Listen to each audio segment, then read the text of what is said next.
నేను చాలా స్పష్టంగా చెప్పదలుచుకున్నా, ఈ విధమైనటువంటి అరెస్టులు మీరు ఈ రాష్ట్రంలో చేస్తే భయపడిపోయి ఏదో చేస్తారనుకుంటే అది చాలా పొరపాటు.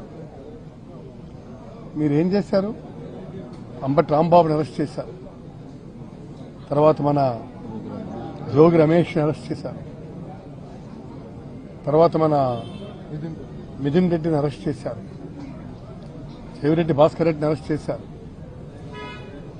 మరి అరెస్టే చేయలేదు కానీ మహిళ అయినటువంటి విడుదల రజనీ గారిని